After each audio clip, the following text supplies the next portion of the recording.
Ahoj lidi, vítám vás u tohoto videa, opět ze hry World of Tanks Blitz. A dneska to bude opět recenze.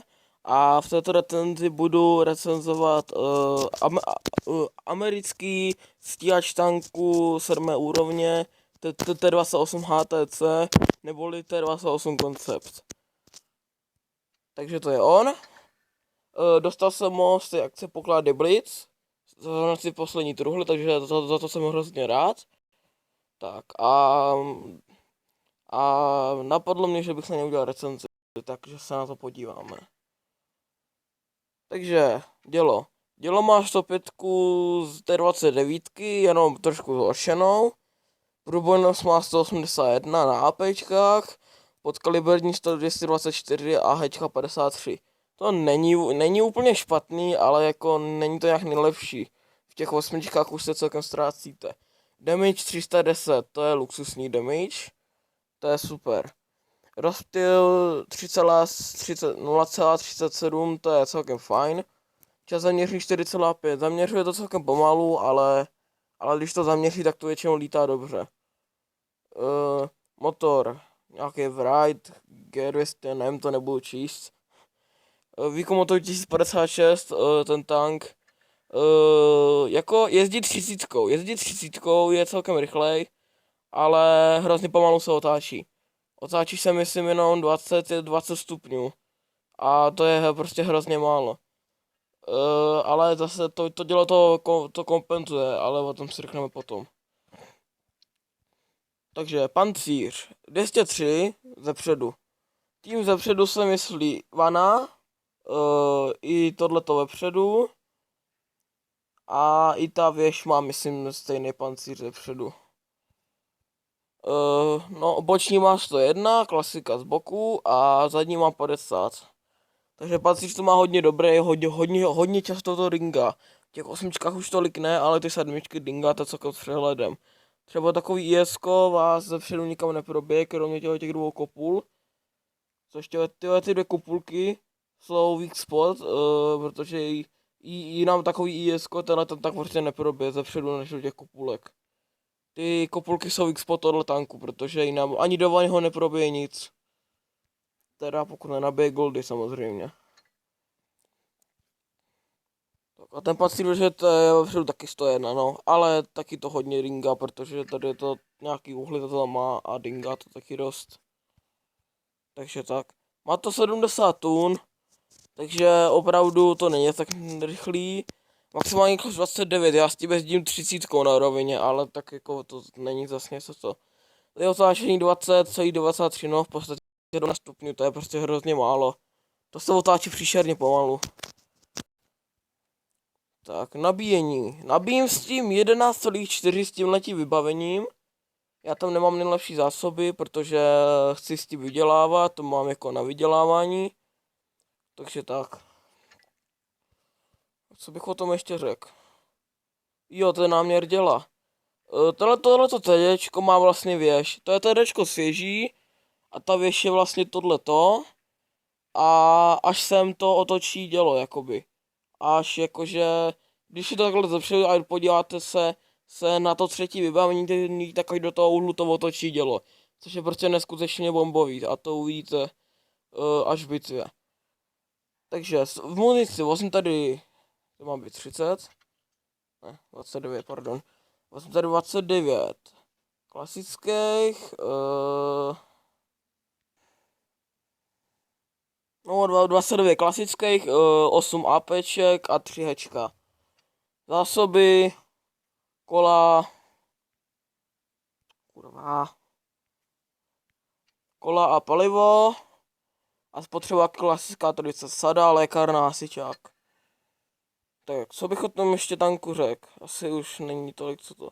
Jo, jak vydělává. Vydělává celkem dobře, ale když se vám nepovede bitva, třeba nastříte nic a prohrajete, taky proděláváte, protože ty opravy stojí celkem hodně. Tak to by bylo o tomhle stroji asi všechno a můžeme se vrhnout do bitvy. Takže jdeme do bitvy. Takže jak vidíte, jsme v bitvě, padl nám krásný 7 roll, to je super. Jinak mimochodem tohleto tank skoro nikdo nemá, ono ho dostal nebo takhle, oni ty prémiáky padají hodně málo. Ale já jsem měl to štěstí, dostal jsem ho. Jo, jak vidíte, to otáčení, to je prostě hrůza.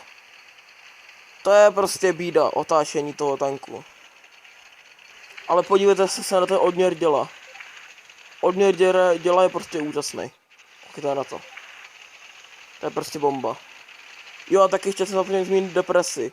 Vzhledem k tomu, že to má tu věž vzadu, nebo vzadu ne, tak uprostřed vozidla, tak ta deprese je hrozně bídná, jak vidíte, ono to ani moc tam to dělo sklopit nemá, no. Takže deprese je hrozná, ale dá se s tím žít, protože máte dobrý pancíř, tak si když tak můžete najet. Ty seš idiot, uhni.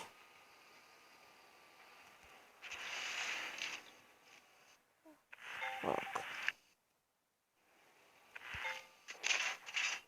Ty vole. Tohle se mi poslední dobou stává často hodně. Tyhle situace. Jak vidíte, dá se s nimi snipit, jo? Úplně na pohodu. Jenom toho víc doměřuje.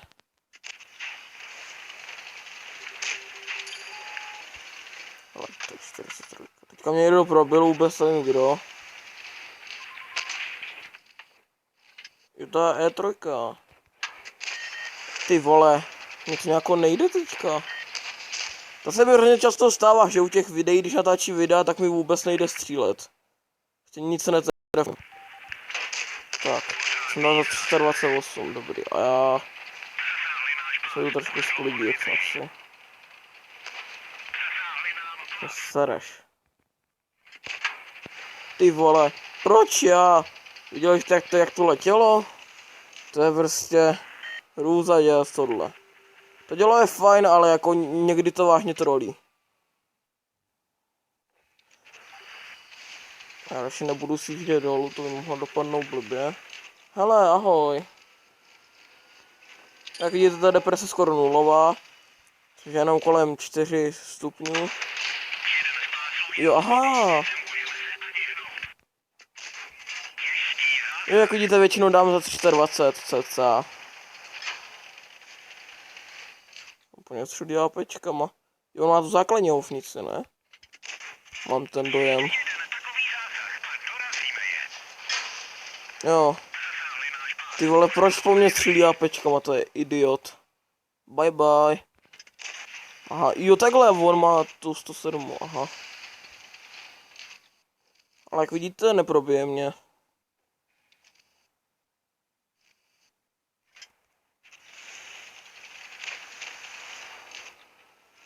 Já trochu nadjedu. Ne. Ach jo. Když neměl by mě probít, snad. A taky, že ne.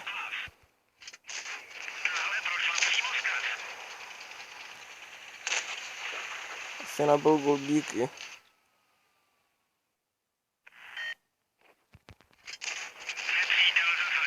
Ne, nestřílej mě do těch... Kurva.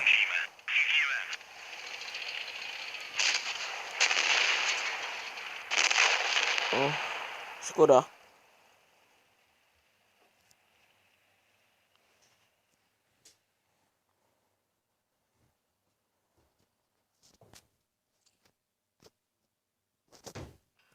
Ale jak vidíte na to, že to prohra, nedopadlo to nějak zle. 16 damage, 2000, teda to těch 20 000 děláno čistýho. Je dobrý, ještě jdeme na druhou bitvu. Tak jsme v druhé bitvě, opět nám padnou super roll, takže doufám, že teďka nastřílí více, dopadne to nějak líp.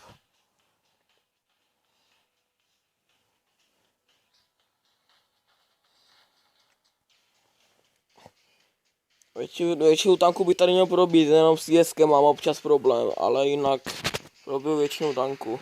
A ono, já Google dama moc nestřílím, ono se ani zase tak nevyplatí.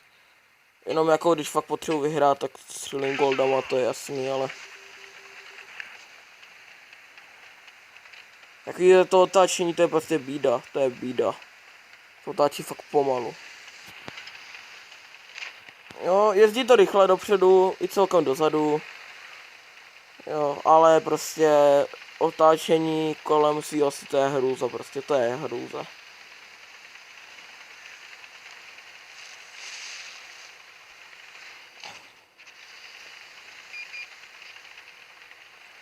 Tentokrát to bylo asi trochu delší video. Ale tak snad vám to něco přinese, protože to jsem koukal. Tak jiná recenze na T28 koncept není, jakože česká. Nebo aspoň já jsem ji teda nenašel, takže vám tady nějakou dávám teda. Není moc kvalitní, já vím, ale furt lepší asi než nic, si myslím. Dle mého skromného názoru.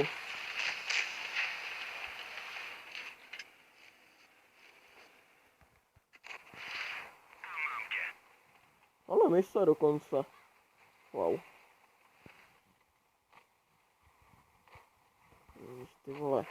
Vole, půlka našeho týmu, vole, se zaobírá s jedním debilním tankem místo toho, aby mi tady pomáhali. Takovýhle dementy v týmu přímo miluju, ty vole. Ale jak vidíte, dingám hodně dingám.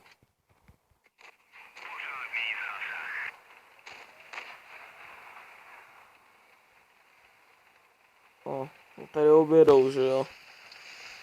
Tyhle, co tam dělá ta kavena Esa, pro boha živýho. Z jejich duše.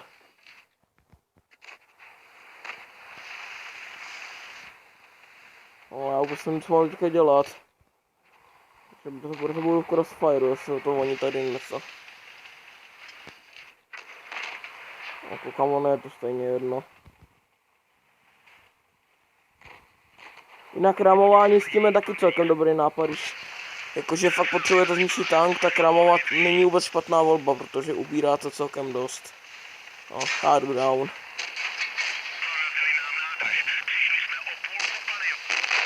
Ale díky za damage navíc. Tak já se ozval zase, až budou výsledky. Takže jsem tady dopadl to takhle. Dostal jsem 109 000, ale to bylo kvůli tomu, že jsem taky vyhrál misi, že jo. Ale tyjo, 84 000, no ty vole. Hej, no tak to se mi snad ještě nestalo, ty vole. To kolik za tu, jo, tu misi bylo 50 000. To pak jo. No každopádně tohle by asi bylo všechno z téhle recenze, já vám děkuji, že jste se na to podívali. A like či odběr potěší. A doufám, že ta recenze taky potěší, abyste proti tomu tanku uměli bojovat. Takže zdar a zase příště u další recenze.